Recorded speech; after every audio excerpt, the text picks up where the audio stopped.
Have you ever wondered what you should or you shouldn't do in Apex Legends? Or maybe you're sick and tired of your random teammates just not doing the most obvious things. So today, we'll go over the 77 unspoken rules in Apex so you or your randoms are up to speed. When you're dropping at the start of the game, you have to split from your jump master to avoid dropping in the same building. Take one area of the point of interest if you're uncontested. Don't loot the entire game. You loot the first place that you drop, and assuming you have half decent loot, you'll get the rest of the loot by fighting in the mid or a late game. The gold Knockdown restores 50 shields and 50 health when reviving someone, so this should always go to Lifeline, Newcastle, Gibraltar, or Mirage in that order. Never loot your own teammate's death box unless you are absolutely 200% sure that they won't get back to it. For example, if the ring is closing or there is a lot of enemies on the way. When Stormpoint comes on, you turn off Apex and play a different game. If you enjoy Apex videos that you watch, you hit the like button. Crypto needs to use his drone to respawn his teammates or scan the next ring instantly.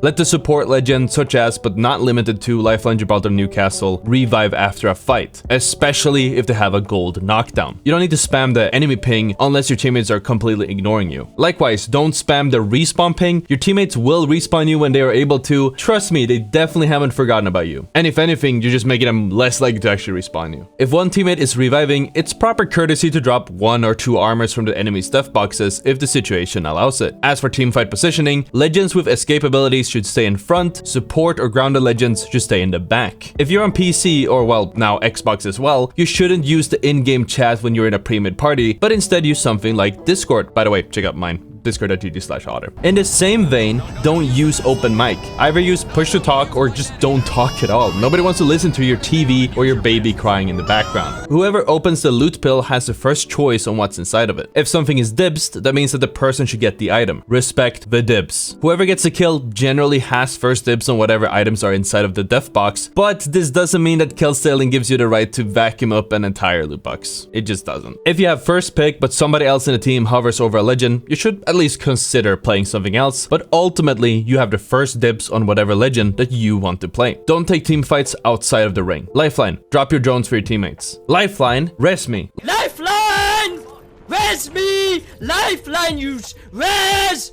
Lifeline! Lifeline used to get first dibs on the loot from her ultimate, and it mostly still applies, but whoever has the worst armor should get the armor upgrade from it. Whoever gets the kill on someone generally has first dibs, but if you're taking too long to loot, someone else can loot from that box as well. Wraith will leave when knocked, especially if they die first, and especially if they have TTV in their name. One shot doesn't always mean one shot. Here are what seems to be the most widely common definitions. There's their armor, meaning that they basically didn't damage the enemy at all. There's cracked, meaning that they either cracked the armor or did a little bit less than enough damage to crack them. One shot is usually less than 50 health, and if the enemy is less than 10 HP, they're either 1 HP or literally so lucky, bro. Oh my god, he's 1 HP, just push him, you'll kill him just by farting at him. If there's a little white dude on the top right of the item plate when you're looting, that means that one of your teammates need that item, so ping it. If you find an armor that your teammates need, always ping it. If you get knocked around a door, especially when inside of a building, body block that door so more enemies can't just simply run inside. If you get knocked, make sure to hold your shield up so your teammates can play behind your knockdown shield. However, if your enemies start playing your knockdown shield, lower it so they become easy kills for your teammates. You can also bait it out and have them start playing it and then just lower the shield when your teammates start shooting them. Either works. If you are knocked and you have a teammate on the other side of a door and you are on the other side with an enemy holding said door, open that door to catch the enemy off guard and turn them into an easy kill. If you relinquish jump master, you're not allowed to ping where you want to land. You had your chance. If somebody stands still, punches around, and or drops all their loot, that means that they're initiating a punching challenge. You don't have to accept it if you don't want. If you respawn a teammate, don't take the loot surrounding the respawn beacon. If you play Lifeline, you have to ping every Mozambique that you see. It's the law. Always try to reload before you completely empty your magazine, as it's much faster. If you have a teammate with good stats, a good banner, or who manages to make themselves kill leader early in the game, make sure to follow them and do what they want to do. Never stop fighting and keep going until the very end, because there's no point in ratting in a wallhack meta. Always give the gold helmet to whichever legend in your team has the most valuable abilities, such as Bloodhound, Seer, or Gibraltar. If you have a gold shield, consider giving your batteries to your teammates if they need them. You would rather carry shield cells on your own. Also, if you have a gold shield, consider not carrying a medkit to save on inventory space. Octane should never get gold helmet, since his jump pad already has fast cooldown and his stim's cooldown doesn't decrease increased by the gold helmet's effect. If you don't speak for the entire game, that means that you aren't allowed to open your mic and trash your team when the game is over. Always revive your own teammates before starting to loot. An armor swap is okay. If your teammates die, always make an attempt to recover the banners, because again, it's a wall-like heavy meta. When you're looting and a teammate dips an item that you pinged and they are very far away, pick that item up and bring it to them for when you meet up. Don't have your entire team craft at the same time. Let one person use all 3 crafter slots, and once he's done, the next person goes. This way you're able to watch for potential enemies. If possible, take 2 heat shields and 1 respawn beacon per team. You don't need to fight every single fight. Sometimes leaving or not fighting is the right decision to make. If you respawn a teammate and there's nothing around to loot, make sure to give them a secondary and some of your heals so they actually have a fighting chance. Make sure to regularly check up on your teammates' heals. If they're lacking in something you have a lot of, make sure that everything is split up evenly. If you need ammo, use the ping system showing that you need it, or simply call it out. But make sure to specify what ammo type you need. If you need any type of heals, instead of just saying what type of heals that you have, specify how many of those items that you have so your teammates know how much they can drop you. Never carry more than 1 stack of shotgun ammo. Stop using Seer like a bloodhound. Use your tactical to cancel abilities and heals, not to scan entire teams and get the information that you actually already have with your wall hack. As a Seer, use your ultimate every fight. It is a game changer. Don't hold on to your abilities for too long. Make sure that you've used them before dying. Likewise, make sure that you have used your grenades before dying. If you are the last man standing and you have a support legend in your team, such as Lifeline, Gibraltar, Newcastle, or Mirage, make sure to revive them first rather than your other teammate in that specific order. Don't play 2 weapons in the same weapon class, such as 2 long-range snipers, 2 shotguns, or 2 SMGs. Also think twice about using 2 of the same ammo type. Don't instantly hot drop in the first possible location without thinking for at least a little bit. If you play legends with impactful and or fight-winning ultimates such as Watson, Loba, Lifeline, Seer, or Horizon, make sure to carry at least 1 ultimate accelerant. If you have one of those legends on your team, make sure to ping ultimate accelerants for them. If you enjoy high-quality daily Apex Legends content, make sure that you've subscribed to the channel. Gibraltar should always have a single-fire shotgun such as a Peacekeeper or Mastiff as a secondary. If you're playing passive, he should have a sniper. If you're holding a position, either give the poke weapon to the player with the lowest armor so they can level it up, or make sure that the lowest level armor goes to the sniper so they can level it up for you. Don't run around with your gun out. I don't know why we still have to say this. Don't run off on your own and split from your team and die. You generally want to follow where the 2 other players on the team are going unless you are the team's carry. Carry at least 1 to 2 grenades at all times, even more so if you're playing Fuse. Make sure to ping ammo for teammates. If you're blocking a door because you're healing or whatever and a teammate needs to go in, you either open the door to let them in or step out of the way so they can get in themselves. If you're playing Octane, don't jump pad straight into a squad. Also, of course, huge shoutouts to the YouTube, Facebook, and Twitter communities for helping me putting this video together. If you want one must-know tip for every rank in Apex, check out the video on the screen. Thank you so much for watching, and I'll see you all tomorrow.